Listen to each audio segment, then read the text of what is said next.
From adapting one of Martin's novellas that shows Westeros in a state of peace, to setting the stage for a whole new wave of shows based in the Seven Kingdoms. Here's everything we know about the new Game of Thrones prequel series, The Hedge Knight. Let's break it down, starting with a look at the source material. The show's based on Martin's novella series called The Tales of Dunk and Egg. George has had a pretty prolific writing career, and A Song of Ice and Fire is just one of the many projects he's worked on. Now, there's a lot that makes the Tales of Dunk and Egg distinct from Game of Thrones. For one thing, Westeros isn't the war-torn landscape that we get to see on the show. Instead, the continent is experiencing a time of extended peace. This gave Martin the chance to tell slightly low-key stories, instead of epic pitched battles. The novellas focus more on light-hearted adventures, mostly centered around the duo that the series is named after. That's right, Dunk and Egg are the names of the protagonists at the heart of the upcoming show. However, these are just nicknames given to the characters. Their full names give us a better idea of what the show will be about, starting with Dunk, which is short for Sir Duncan the Tall. He's a knight with lofty ambitions, but the low status of his birth means that he has a lot to prove. This creates a lot of tensions in the series, with Sir Duncan entering jousts and other competitions to show his mettle. At his side is his trusty squire, Egg. Egg's an anxious little guy, and many people in the stories comment on how weak and small he looks. But there's a lot more to Egg than anyone could have expected. You'll never guess who he really turns out to be. It's revealed pretty early on that Egg is none other than Aegon Targaryen V, named after the guy who literally conquered all of Westeros. Aegon clearly has a big legacy to live up to. That said, he doesn't seem very interested in ruling. Rather, he's content to just travel across Westeros with his newfound friend Sir Duncan. Now, Duncan is obviously shocked when he finds out the true identity of his mild-mannered squire. But eventually, the pair come to an accord, and their chemistry becomes a huge part of the 3 novellas Martin wrote. After all, the series draws its name from the characters, so I expect it to have a bit of a buddy cop angle to it. Given how important these characters are, it's pretty weird that the show took on a different name. Rather than being called Dunk and Egg, it has a working title of Knight of the Seven Kingdoms, with the first season being named The Hedge Knight. It turns out that Martin has a really good reason for the name change. Dunk and Egg might give casual fans the wrong idea. You have to admit, it kind of sounds like the title of a sitcom.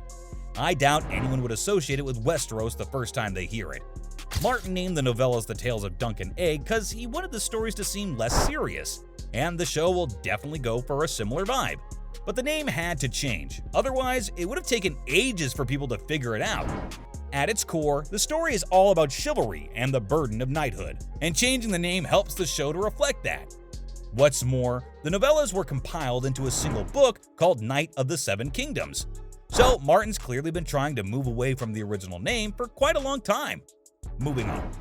There's an obvious connection between this show and Game of Thrones, like Aegon being the father of the Mad King. Yep, one of the lead characters in this show will raise the last king of the Targaryen dynasty. That alone sets up an exciting storyline. But Egg's not the only one whose descendants will shape the fate of Westeros. You see, Sir Duncan the Tall is also an ancestor to Brienne of Tarth. It's not something that comes up all that often in the story, but it's a cool little Easter egg. And I can totally see the showrunners emphasizing this a bit more to make the connection to Game of Thrones clearer. That's actually kinda necessary, because The Hedge Knight is more of a direct prequel to Game of Thrones than House of the Dragon. Rhaenyra Targaryen and the Dance of Dragons are an exciting aspect of Westerosi history, but those events occurred hundreds of years before Robert Baratheon takes the throne. It's quite different with The Hedge Knight, because this story takes place just 90 years in the past. That makes every event in the series tie more directly to the tale of Daenerys, Tyrion, and Jon Snow. The relation between Aegon and his successor, the Mad King, is a strong enough connection itself. But there are a couple of other minor characters that could show up. Remember, Aegon has a brother that appeared on Game of Thrones. It's a role that only the most diehard of fans will even remember, and it all has to do with Jon Snow's stint on the Wall. Remember Maester Aemon? There's a scene where he reveals himself to be a Targaryen. As if that weren't already enough, he was in line to take the throne, because he's Aegon V's older brother. The only reason Egg ascended to the throne was because Aemon didn't want the job. Considering the direction of the series, I'm willing to bet that we'll see a younger Aemon at least in a minor role. He won't be the only character to surprise the fans either. The Tales of Dunk and Egg feature a relatively minor character, who goes on to play a crucial role in Game of Thrones. I'm talking about the Master of Whispers, Brynden Rivers. This is a connection that no one will see coming. You see, Brynden Rivers is the brother to the king during the events of Dunk and Egg. He's also referred to as the Blood Raven. And while it's only hinted at in the novellas, he ends up becoming the One-Eyed Raven. The showrunners are definitely going to allude to this in the show, because it'll further strengthen the bond between the Hedge Knight and Game of Thrones. But this is mostly just speculation. What about some hard facts? Well, there's at least one thing we know for certain. As of right now, the first season's been given a 6-episode order. At least that's what Martin said in his blog post announcing the series.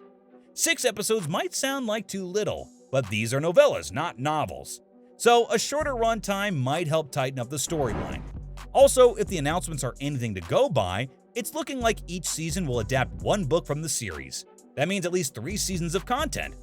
Martin said that he plans to write more Dunk and Egg novellas, but I think the guy's broken enough promises for new material. So 3 seasons is all I'm gonna look forward to for now. Now, there's also some great news about the show's crew. Ryan Condal's gonna be acting as executive producer. The guy's already made a name for himself as the showrunner for House of the Dragon, and his involvement in The Hedge Knight gives me a lot of faith that the adaptation will be done right. Fellow Game of Thrones and House of the Dragon veterans Ira Parker and Vince Gerardis are executive producers too. Unfortunately, that's pretty much all the information we have about the crew, and there's been 0 casting information to work with. Whoever gets the roles will have a heavy burden to bear, because The Hedge Knight probably won't have an ensemble cast like Game of Thrones. Instead, it'll have a more traditional casting lineup with 2 distinct leads, as well as a bunch of supporting characters. HBO's gonna take its time finding the right actors for the roles. And to be fair, it's not like the show's gonna come out anytime soon. If the production schedule is anything like House of the Dragon, The Hedge Knight's release is years away. This has been the way things have worked since the very start. Game of Thrones was announced in 2007, but we didn't get to watch it until 2011. As for House of the Dragon, the prequel series took 3 years after its 2019 announcement to make it to our screens. Granted, the production schedule does seem to speed up with every announcement, so we might get to see The Hedge Knight in as little as 2 years. And given how many other projects HBO's been greenlighting, something tells me they're looking to shorten their release schedules. The Hedge Knight is the 3rd new project that HBO's announced, and it's actually the least exciting of the bunch, at least in my humble opinion. Firstly, we have that Jon Snow sequel series that'll show our protagonist back with the Night's Watch. And perhaps even more thrilling is the recently announced series about the conquest of Westeros, a show about Aegon the Conqueror, coupled with a sequel series about his greatest descendant. Kinda suggests that HBO's kicking things into high gear. That makes me hopeful that we'll get to watch The Hedge Knight sooner rather than later, especially considering how short the season is.